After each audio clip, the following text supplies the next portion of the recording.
آج میں آپ کو بتاؤں گا ایک ایسی معلومات جو آپ کے رونگٹے کھڑے کر دے گی۔ کبھی مصر کے بازاروں میں غلام فروخت ہوا کرتے تھے۔ ان کا مالک قیمت وصول کرتا تھا اور غلام نئے مالک کے حوالے کر دیے جاتے تھے۔ غلاموں کی یہ خرید و فروخت مصر کے شہنشاہ اور خدائی دعویٰ کرنے والے فرعون کیا کرتے تھے۔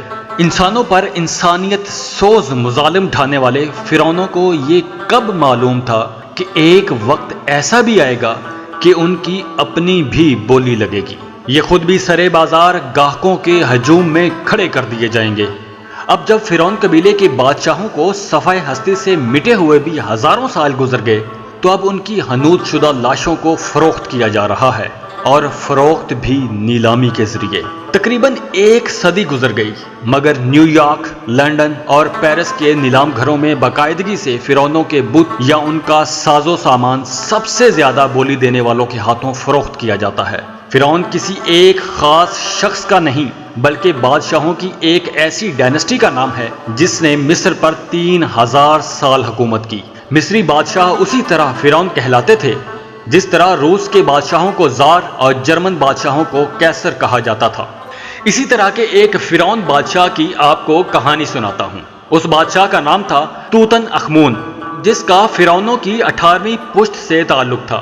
یہ واقعہ 1340 قبل مسیح کا ہے۔ اخینٹن توتن اخمون کے باپ کا نام تھا۔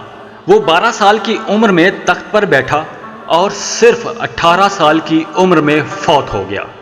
توتن اخمون کی والدہ اس کے والد کی بہن تھی۔ میں یہاں آپ کو بتاتا چلوں کہ قبل از مسیح دور کے مصر میں اور فرعونوں کی بادشاہت میں سگے بہن بھائی کو شادی کی اجازت تھی۔ توتن اخمون تخت نشین ہوا تو اسے کم عمری کے باوجود شادی کرنا پڑی، مگر اس کی ستیلی بہن سے۔ شادی شدہ جوڑے کے گھر بیٹیاں پیدا ہوئیں جو بچپن میں ہی وفات پا گئیں۔ سائنسی تحقیق نے ہمیں یہ بھی بتا دیا کہ اس کی دونوں بیٹیاں جسمانی طور پر معذور تھیں۔ توتن اخمون کے دور میں مصر دنیا کا سب سے طاقتور ملک تھا۔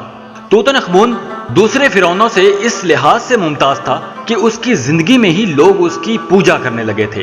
اس کی عوام کا عقیدہ تھا کہ اگر وہ گناہوں کے مرتکب ہوں تو انہیں دیوتا بیماری کی شکل میں سزا دیتے ہیں، اور جب تک بادشاہ انہیں معافی نہ دے وہ صحت یاب نہیں ہو سکتے۔ جب توتن اخمون فرعونوں کے تخت پر بیٹھا تو مصر مالی طور پر بڑے بحران کا شکار تھا۔ دوسرے ممالک کے ساتھ سفارتی تعلقات بھی بڑے غیر دوستانہ تھے۔ توتن اخمون نے اپنے ملک کی مالی حالت کو سدھارنے اور خارجہ تعلقات کو بہتر بنانے کی طرف توجہ دی۔ اس نے اپنے پڑوسی ملک نوبیا کے خلاف کئی جنگوں میں حصہ لیا، مگر اسے کوئی قابل ذکر فتح حاصل نہ ہو سکی۔ ڈینگی بخار کے عذاب سے پہلے ہم نے مچھر سے ڈرنا ہی چھوڑ دیا تھا۔ یہ تو 20ویں صدی میں کونین کے ذریعے ملیریا کا علاج دریافت ہو گیا، ورنہ اس سے پہلے تو ملیریا بیماری سب سے بڑی انسانی دشمن تھی۔ توتن اخمون کی لاش کا کیمیائی تجزیہ کیا گیا تو یہ پتہ چلا کہ بار بار کے ملیریا بخار نے مصر کے بادشاہ اور خدا کہلانے والے فرعون کی موت کی وجہ بنا۔ وہ فرعون کہلاتا تھا، ایک سلطنت کا مطلق العنان فرمانروا تھا۔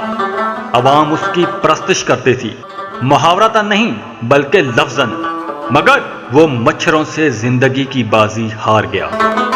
اس دور کے رسم و رواج کے مطابق وفات اور تدفین میں 70 دنوں کا وقفہ ہوتا تھا تاکہ میت کو حنوط شدہ بنایا جا سکے، اور ظاہر ہے یہ کام وقت طلب ہوتا ہوگا۔